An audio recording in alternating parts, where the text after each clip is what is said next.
Why did you stop me? Tell me the reason why did you stop me? No, I need to know why did you stop me? Because I came here, I was asking so nicely, so why did you stop me? Why are you writing Sir, me? you can't overtake left side. I did not overtake. I did not overtake because I was coming from the left. You come court. Sir, no. I can come to the court, right? Because now I'm going to the doctor. I got an 8 o'clock appointment. So what are you going to say about that? You see, you guys, you don't think about anything, yeah? Please think about the people's right. Well, I'm හිතන්නේ නැත්තේ. නිකන් බොරුවට නතර කරනවා. මොනාරි ප්‍රශ්නයක්ද ඔයාලට? එහෙම නතර කරලා බලන්න මෙයාට පුළුවන් නම් මොනාරි ගලවන්න. එහෙම දෙයක් තියනවද සර්? නෑ මට කිසිම ප්‍රශ්නයක් නෑ. හරි? මට යන්න ඕනේ තැනකට යන්න පුළුවන්. Sir, please don't write, okay? Please don't. Listen, I came on the left-hand side. You're harassing me, right? I came on the left-hand side. I didn't overtake nobody. Do you have any witness? Do you have any evidence that I overtake? Because, bike riders, yeah, more risky. So we have to be very careful on a busy time. So I came on the left-hand side. So what are you going to do for my license? So I'm going to the hospital now. Yes, Can I? Actually, I will give you sport fine.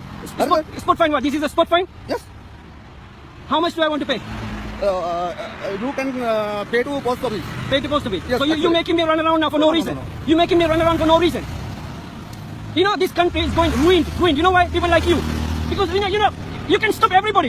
I can stop the buses now. All the buses are crossing right and left. Do you stop all the time? You don't. So, you picked on me now. You picked on me. I didn't do anything wrong. You picked me. You picked me. Didn't you pick me? මට ඔයත් කතා කරන්න උවමනාවක් නැහැ. වඩ වරදක් තියෙනවා උසාවියට එන්න පුළුවන්. මට වැරද්දක් තියෙනවා නම් උසාවියට යන්න මට වෙලාව තියෙන්න බෑනේ. ඔයාලා බොරුවට නිකන් නතර කරලා අපේ රස්තියක් ගන්නවා. මම අමාරු කාර්යයක්. හරි? මම කොන්ද අමාරු කාර්යයක්.